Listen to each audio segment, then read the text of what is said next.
I'm talking to you though. You're the stats guy. Yeah, we're trying to. You're the stats guy, and we're the homies.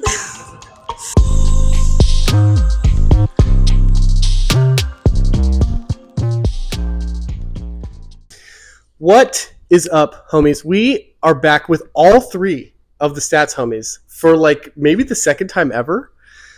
Nikki, where have you been? Gone. That's clear. Thank you. Me and Greg attempted to film this video on the 4th of July, and it didn't go very well. We were out by the grill. We thought the production value would be added to by grilling burgers and dogs while we were filming the video.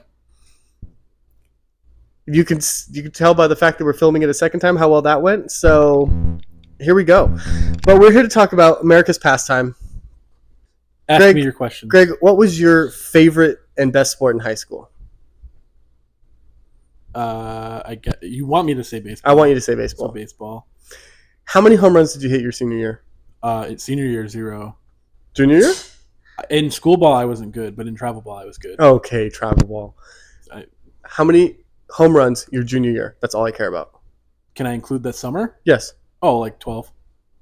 You hit 12 home runs? Yeah, I raked. Dang. It didn't make any sense. So anyways, Greg is goated at baseball. It didn't make any and sense. That's awesome. Nikki, have you ever played baseball or softball in your entire life? In intramurals, yeah. Ooh, there we go. How many home runs have you hit? 0. Parker? Come on. I'm not gonna. Parker, yeah. I've hit. I also hit in JV baseball. I hit it inside the park home run is because there were like 4 errors made. Yeah. We're in the social league, so. When I was 11, I'm not gonna say I'm the best baseball player here, but when I was 11, I won the home run derby. So there's that. But anyways, we're going to talk baseball. Basically, what I have access to right now are counting stats, and I've been using those for prediction. So we're just going to go through some counting stats, really basic stuff, and we're basically going to try to tell the story of how to win and lose baseball games using only counting stats. So let's get into it. So we're just going to run through some of the most easily accessible stats that come out of a baseball game. So this is obviously after the baseball game is played, which is very different from like what I talked about for prediction, where I have access to only a subset of variables that you know before the game, but this is after the game. So you have hits, I think we all know what that is, home runs, walks, that is base on balls, strikeouts, and stolen bases. Oh, walks doesn't include hit by pitch? I don't think it does, no. Hit by pitch is separate, yeah. Good question. No. So, my question for Nikki, because me and Greg already did this, so he knows the answer. But my question for Nikki is, okay, Nikki, think about this. The Diamondbacks hire you, okay, and they say, you need to tell us who won every baseball game from this past season, but you only have access to one of these 5 counting stats. So, for instance, Diamondbacks play a game, and you know how many hits the Diamondbacks had, how many hits their opponent had, and you have to decide, based on that information alone, who won the game. Which of these 5 stats do you think best tells the story of the game? I can't remember all of them. Can I interject something? Yes, you can interject. Was Nikki's higher, like a quota higher, because she's a woman? Well, obviously. Okay, just want to get that across. Yes. Make sure we're, in reality here. Okay, Nikki, you've been quota hired. You are not qualified for this job at all. But you.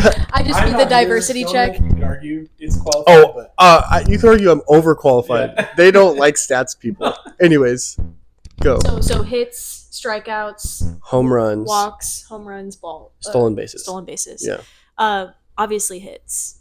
Why is that obvious? Because, like I said with the football thing, if you're on base, that's the most opportunity for you to score runs. And what wins a game is runs.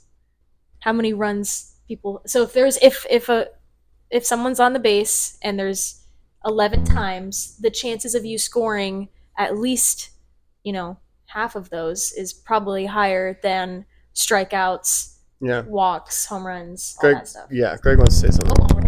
But what about home runs where you're guaranteed a run? You're guaranteed a run. Those are far and few between. Ooh. Yes. A lot harder to hit a home run. The numbers back up Nikki's point. Yeah. You got to be on base to score. And I would even add to that, included within hits is home runs. Home runs are a subset of hits. They're hits that mean a lot more because they actually score a run for sure, possibly more. But yeah, you're right. So Wait. A home run is also counted in the hit? Yeah. Okay. Home run is a hit. So yeah. Yeah. Obviously. It makes it even more Yeah. obvious. Every single one of these 5 stats was significant, so I didn't report any significance numbers here. But basically what I did was I took all the games, I subtracted the hits by the away team from the hits by the home team. And so what you're seeing here is a hit differential. And same with home run, it's a differential, walks, strikeouts, stolen bases, same thing for all of them. And with that single variable, I used it to predict both the outcome, the binary outcome, 1-0 win-loss, and the run differential. And that's how I got these numbers. So this result comes from a logistic regression model with the hit differential predicting the binary outcome. This result comes from a continuous outcome using run differential as the outcome. So that's how I got both those two different numbers. But basically, the R-squared values tell the story of how important each one is to the outcome of the game. So hits, 33%. If you win the hit, what am I trying to say, Greg? Difference by 1. If you win the hitting battle, Yeah. you are way more likely to win that game than the other team. In fact, if you win by 1 hit, your odds of winning that game go up by 24%. And it's worth about a half a run on average. Does that seem low or high? I mean, do the odds seem weird? What do we think about that one? Half a run, 24% odds. Compared to the home run, to me it seems like when you look at these stats, the home runs make more of a difference than hits. And as far as like 57% and then plus 1.2 runs. So, and that's a great point because you could make the argument that home runs are more impactful on the score of the game. Just based on that, you get a home run, you win the home run battle by 1, and it's worth 1.2 runs. That makes sense, right? Mostly solo home runs. Sometimes you have a person on base. And then your odds of winning that game go up by 57%. But like you said, home runs are so few and far between. There are games where a home run doesn't even occur. So in that game, the only way you're going to win is by getting these other counting stats higher. But yeah, and winning the home run battle isn't even like if the other team scores 2 home runs and you have 3, you're even better off. Like you have 57% increased odds. So, I mean, it all sort of makes sense. And you could argue that home runs are more important for the outcome of the game, like you said, but they're just so infrequent that it's hard to say that. Because there's a lot of games in baseball. Yeah. And the season as a whole, hits make more sense. Yeah. Yeah. And in the future, we could do like a historical thing because home runs have become way more important with the 3 true outcome style of baseball that's being played. But yeah. I also don't like how every baseball stadium is different dimensions. It seems unfair. That's the best part. Greg, pop off. It's the best part about it. And it goes all the way back to like, and people that like play MLB the show will know this. So like you play the Polo Grounds, like it's ridiculous. It was like what, like 200 and something in the corners, but then it's like 600 in center. It's crazy. Like, dude, baseball stadium history is nuts. I mean, the only reason there's a fence is so that they could, back in the day, they had a reason to charge people to get into the grounds. That's the only reason there is a baseball fence. But then you go into like where bullpens are placed. I mean, the Astros used to have a fucking hill in the back. Like, it's ridiculous, but it's character that brings it to the game. That's part of it. Yeah, I agree. And so now you're getting into like some of the intricacies of baseball. One of them it being the fact that if you're the Colorado Rockies and you play at altitude and at a slightly smaller field, you're way more likely to hit home runs. So that's why they have stats like OPS plus, which normalizes across all the different stadiums you play in. But there's flaws with that. And I agree with Greg. It makes the game a lot more fun. It's like, do you trade for a player who hits a bunch of home runs, but he plays for the Rockies? Like he has all these extra opportunities. It makes it more nuanced to try to figure out what's actually going on, which is part of what I'm trying to do here is like, what's actually going on in a baseball game? Because like walks are important, obviously. Strikeouts are important, obviously. Or actually, in this case, it's strikeouts from the batting team. So it's like you don't want to get struck out. Stolen bases are important, but they're not nearly as important as just getting the ball in play and getting on base. Like that's what was really spoke to me about the numbers here. I'd be interested to see if there's a way to like look at it by different stadiums, if it changes a bunch, because like there are like there's obviously like stadiums that are home run friendly, like we said, Colorado, Cincinnati's one because they've got like upper cutouts in the upper part of the stadium. So if you get high enough, there's like wind channels and stuff like that. It's weird. It's a whole thing that I love, but I'd be interested to see like how it varies. But like you said, at the end of the day, it just comes down to hits. Hits are what matters. That's always what matters. That's why everyone tells you about it. That's why there's this whole thing of not just put the ball in play, but put the ball in the air because you're more likely to get a hit. Which now there's pushback on that, but hits are what matters. Yeah.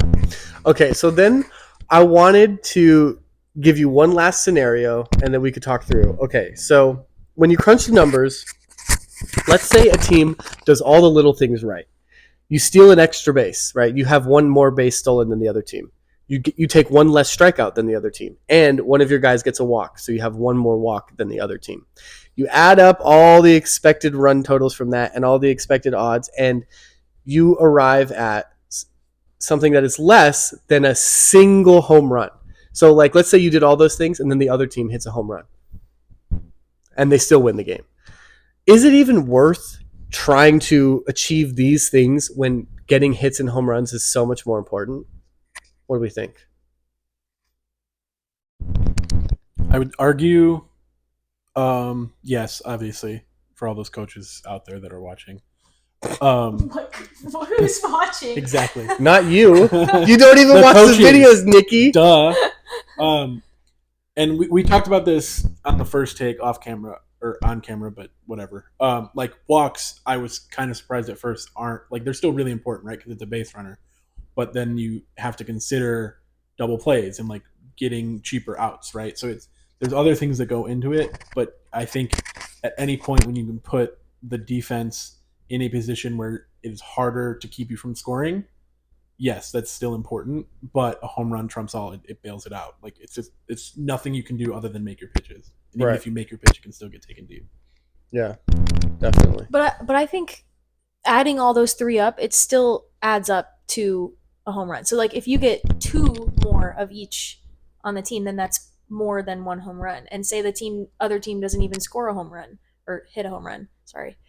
No, I said that. But I feel like it. But I feel like it all adds up. Like, if you're not going to win a game just by out hitting the other team, it's also the defense. And that's a great point. Greg, continue. That was great. That's a great point. That was really good. Also, like home runs, I don't know if this is exactly true, but like October is cold, bats go cold, right? So it's harder to hit the ball far, and like the air is different. Like it's a whole thing depending on where you're playing. Obviously, the domes are something different too, but like walks, strikeouts, those are all things you have so much more control over as your team. Also stolen bases, and the most important part is you win a free taco in October. And I think that's the most important part about what Nikki said, which is like, yeah, the other team can hit a couple home runs to negate it, but let's say that you take 3 or 4 less strikeouts. Now you're at like almost an expected full run. And like with walks, if you take 3 walks, that's an expected run if you win the walk battle by 3. Well, and that gets into like bullpen rotation and stuff too. Exactly. Like that can get into that whole mess. Right. And I also want to like add in the World Series for the Diamondbacks, there was a lot of stolen bases, and I feel like that's a big outcome of why they probably got further than they should have, because their offense on base was really good, and it put them in a position to win. Because if someone steals a base from first to second, that puts pressure on the defense to get them out. I feel like mentally it means more stolen bases. Yeah, and this might be a little bit of a deceiving number because it's only telling 3% of the story of winning. But how often does that happen? How often does it happen? And if you win it by 2, suddenly your odds to win that game go up by 50%, and that's nothing like, and that's worth a full expected run. So like that's no joke. You know what I mean? And if you get someone that walked, that it can also steal bases. Like that's the thing too, is like when it's a high. When teams are good at stealing bases, like the second that person's on, the pitcher's mentality shifts, the catcher's mentality shifts. Like the game is changing, and it's like you're affecting and making it harder on those people. Like that's always something you want to do as the team on offense. Right. Yeah, and that's probably why these numbers even exist. Like, right, like stealing a base is not worth half a run, but it changes the game in such a way that you can expect half a run out of that change. Yeah, very interesting stuff. I love baseball. Baseball is like my favorite. Final thoughts. Producer Scott. Just shout it so it sounds like a real producer thing. It's funny that you're off camera. Great video. I learned a lot. Thank you. Beautiful. Beautiful. All right.